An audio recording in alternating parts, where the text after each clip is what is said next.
In this video, I would like to talk about my 5 golden rules of skin picking and what to do when you're in a skin picking session and you want to lessen the extent of the damage and the duration of the skin picking session.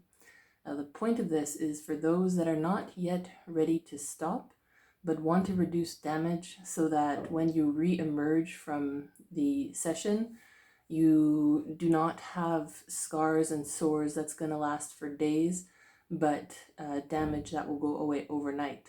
And with this, you don't have to then deal with the triggers of having to face the world with the blemishes and the sores and the cuts on your skin, which helps to reduce the reactions and the buildup for the next session.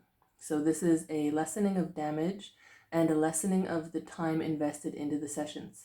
All right, so these are my 5 golden rules of skin picking to shorten a session. So and this is what I myself have practiced and was one step in my process of healing. So I'm taking this from personal experience. My first golden rule is don't panic when reaching for your tools. I noticed with myself that if I couldn't find my tweezers immediately, like in my makeup bag, or they weren't where I had left them, my whole body would go into a panic and a frantic search where I would look in the same spots over and over and over, and I would be so frantic that they could even be in a spot that I had checked 3 times, but because I was moving so quickly, I would miss them. I wouldn't even, it's like my eyes weren't even seeing reality because I was so panicked and the desire to pick was so urgent that I could not slow down and focus. So what I started to do was right before I would reach for my tools, I would take a deep breath, slow down, and look thoroughly in each spot. And if I couldn't find them, I would sit down again, take a deep breath, slow myself down, and try to remember where I had left them. Because you often lose your tools because of the unawareness that takes over when you're going to skin pick, that you will leave them somewhere in complete unawareness and not remember at all where you left them, because it's like you weren't even present in that moment. You were so lost in somewhere else that you put them down and don't even have a memory of where you left them. So if you slow yourself down in this way to find your tools, this is actually having another effect, which is slowing down and calming your body from that panic. And that's the real reason for this golden rule number 1. It is to ground yourself a little bit before the session so that you can create this self-awareness of what you're doing and what's going on, and hold on to that self-awareness as you go into the session. So rule number 1, don't panic when you're looking for your tools. Slow down, take a breath, even sit down and clear your mind to think about where you last left them, and knowing that the beneficial outflow of this is that you're actually calming and slowing yourself down and getting yourself out of the possession without even really knowing it, because you're not saying, I'm not going to do this, which can create more panic because you're at a point of consequence where you now require that release and relief. Ideally, you will just stop and take that slowing down and turn it into a stopping, or even a postponing the session for later when you might be out of the energetic reaction and the urge. But for now, we're talking about shortening the sessions as a baby step. Number 2 is don't take what's not offered. This means no digging. So when you go to pick your skin and you're doing your scanning of the skin, if there's nothing there, don't create something. So if you see you have a pimple that's turned into a head and it's there, it's like the skin is offering that to you. It's not something you're digging for, where we go into this delusion that there's something under our skin that needs to come out. It's something that's actually there, and that's actually a kind of normal skin maintenance that people that do not have this disorder would do as well. And what I had done in the past is, if my skin hadn't offered anything in this way, I would move to plucking hairs instead, because I knew that that wouldn't create damage, and not important hairs, just like hairs on my leg or whatever, to get that release and relief that you get from skin picking out without creating any further damage. So you get all the same physical sensations you would get from picking your skin and digging and making yourself bleed and creating a lot of damage. You get the same release and relief from the plucking hairs, and you don't wake up the next day with giant wounds. So golden rule number 2 is don't take what's not offered. Golden rule number 3 is take deep breaths in awareness before, during, and after your session. So this is kind of takes off from don't panic when you're looking for your tools, where you're already taking a deep breath. If you're not going to use tools, you can take a deep breath anyway and just slow yourself down a little bit before the session. And then during the session, remember to focus on your breathing, because what happens during the session is that we almost get taken away from reality. It's this numbing dissociative state where we will also often have racing thoughts that are creating anxiety, worry, or even release and relief. Maybe we're going into positive thoughts to make ourselves feel better. The thing is that the mind is running rampant, and you may not be in control of yourself at the moment, but what you can always control and be the directive principle of is your thoughts and your breathing. So while you're skin picking, you may be able to relate to those moments where you kind of snap out of it for a bit, and in that moment, instead of stopping, you continue. For me, with my golden rules, in that moment is when you take a big deep breath and you keep on breathing deeply for as long as you're able.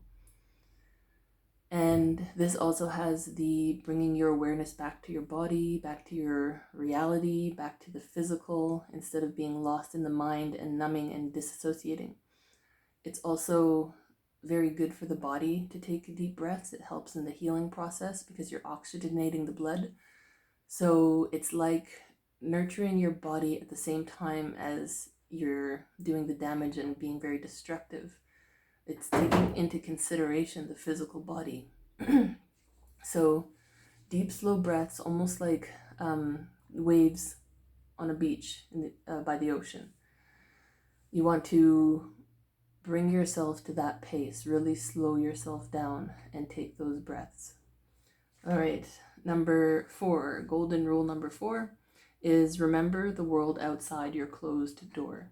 So with this, you're taking your awareness away from what you're doing and bringing it to the world outside, because you know that you're going to have to step back into reality, and you know that if you do damage, that you're going to have to face a lot of reactions when you open that door and re-emerge into reality, either right after your session or the next day. Remember the people in your world. Think about how you're going to feel if you have to face them full of wounds. Think about how you will feel less bad if you re-emerge from that room with less damage, how you actually have the power to make that decision and that choice of how you're going to be in the world once you open that door. Also remember, and I spoke about this in a previous video, that you have a place in the world and that you are removing yourself from your reality and that place that you fill, that role that you play in reality in other people's lives. You're removing yourself from that so that you cannot fully stand in that role. And remember that you are important and you belong as an active participant in your reality, and you're currently removing yourself from that. So that's golden rule number 4 is remember the world outside the closed door. Bring that into your awareness and everything that comes with it and everything that you already know about who and how you're going to be once you re-emerge from your picking session. Last one, golden rule number 5. Take charge of your thoughts. Don't let your mind wander. Speak to yourself about exactly what it is you're doing in a gentle yet firm tone. So to expand on this, like I mentioned, our minds are often wandering. We abdicate any responsibility or control for our thoughts. We possibly even think that we are disempowered, like not empowered to step in and decide what we're going to be thinking about while we're picking our skin. So what I would do is I would speak to myself about exactly what it is that I'm doing. I did not want to fool myself about what it was that I was doing. Fooling myself meaning it's as if I wasn't aware of the damage I was causing or the problems I was causing in my life, or how I was using this OCD skin picking to support myself. So what does this look like? What I would do is while I was picking my skin, I would speak to myself, and not in a spiteful, angry way, like, because we do often get very angry with ourselves and feel guilty and remorseful, regretful, self-punishing.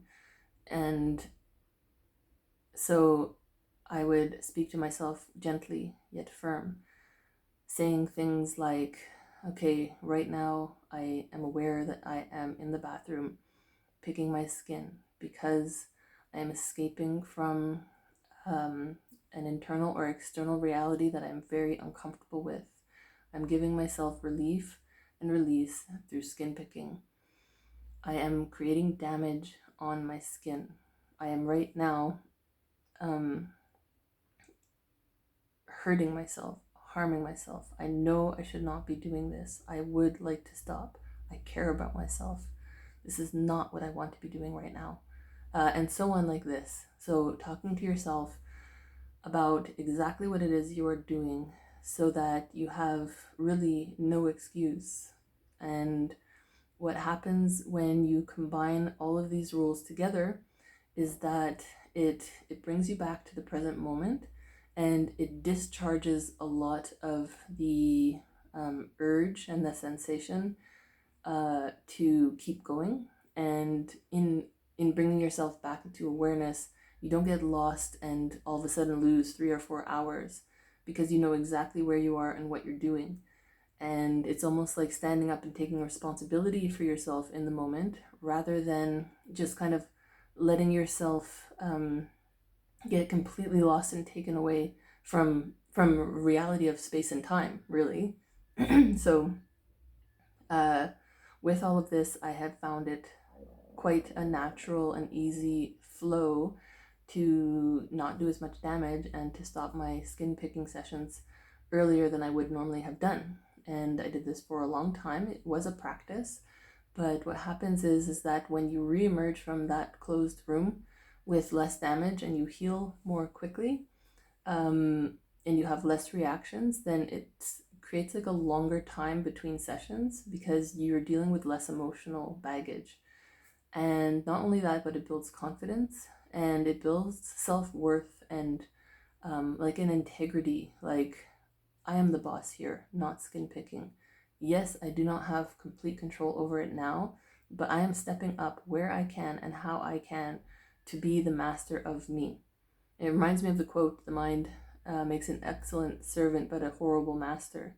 This is what we are changing in practicing these 5 golden rules, where, you know, you have to come to terms with the fact that yes, I have this disorder and I'm not in control of it, but at the same time, there are spaces and places where you can take steps to take back that control. So I hope you enjoyed my 5 golden rules of skin picking for how to shorten your session. And in a following video, I will be making a list of the 5 golden rules of what to do after a skin picking session. Okay, thank you. Bye.